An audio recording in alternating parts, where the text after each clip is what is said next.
Hi everyone, welcome to my PowerPoint on creating culturally sensitive tests. My research question is, what is the best way to create culturally sensitive tests?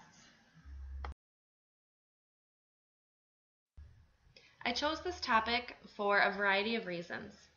Over the last few years, my eyes have been opened to how truly diverse our schools are becoming. My first 3 years of teaching was in a small charter school where it was about 90% Caucasian students.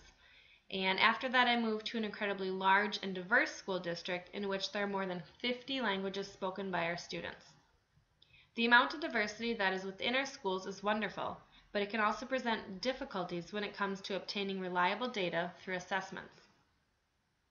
To meet the ever-changing needs of schools, not only do we need to change our methods of instruction, but we also need to reevaluate and change our methods of assessment. I've seen firsthand these ELL students struggling with interpreting and understanding assessments. The questions that are on the test, the pictures on the test, and even the stories used within the test are not very diverse. This lack of diversity creates a bias that cannot be accommodated to, but instead must be changed altogether. Last year, during standardized testing, I had to watch my students in special education struggle not only with the overwhelming amount of material that was on the page, but also with the material being unfamiliar to them. I felt the test was doubly biased against them, and it was painful to watch them struggle and know that there was nothing that I could do to help them. I truly believe that we are here to educate all students, and we cannot do that properly until we recognize that our current method of practice does not always reach all of these students.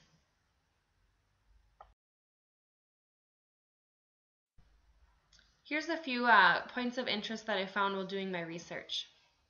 Many researchers advise educators to use nonverbal tests with ELLs due to concern of cultural bias and other verbal testing. And this was actually pretty shocking to me. It's highly problematic though, as studies have shown nonverbal test scores are a poor indicator of future achievements when compared with verbal reasoning scores for those same students.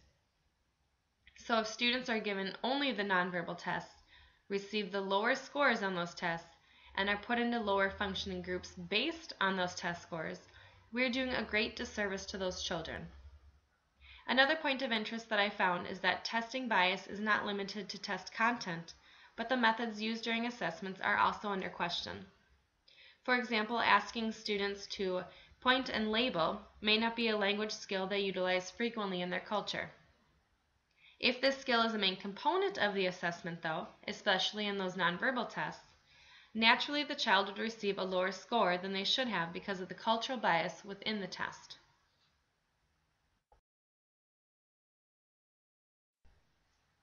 As I was reading through articles for this topic, I found one article discussing the potential cultural bias of Likert scales.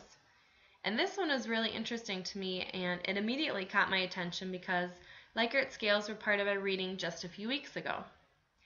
The article mentioned how even when the full test is translated, the idea of ordinal ranking is not a very common practice in certain cultures, thus making the test format, not just the wording, very difficult for certain individuals. So careful consideration must be given to not just the content of the test, but also the structure of the tests themselves. And this is not to say that one method is better than another, just that it is beneficial to be aware of how test formats can alter results.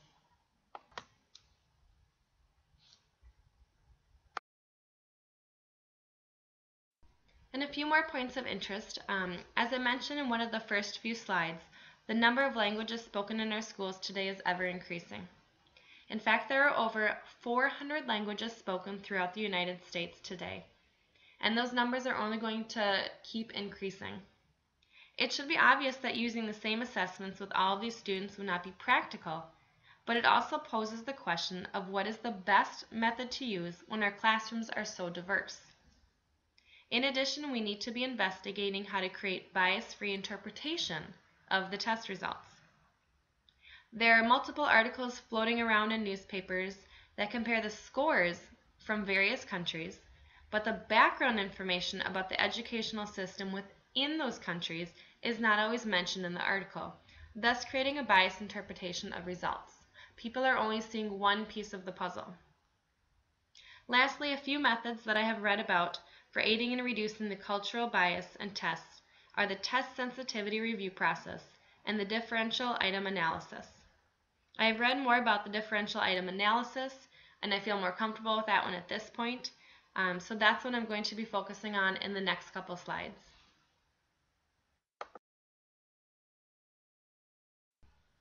Differential item functioning, also known as differential item analysis. In my research so far, I found a method of how to examine tests that appears to be able to aid in creating culturally sensitive tests, and this is the differential item functioning.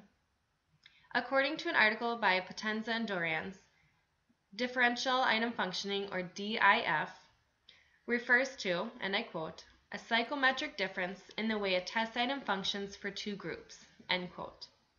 So what is the process?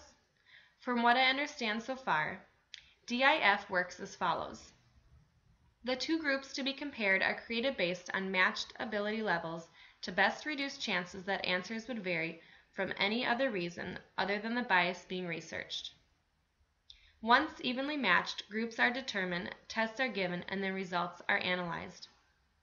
The people analyzing the results then score each item, and the scores are then used to determine if an item serves the same function for each group or if there might be a bias present. The methods for determining the scores seem rather complicated to me at this time. I'm still kind of working through some of the articles, still trying to have a better understanding of it. However, I am including it in the PowerPoint because DIF has been mentioned in multiple peer-reviewed articles so far, which leads me to believe that it is a fairly reliable method of practice to help create fairly bias-free tests.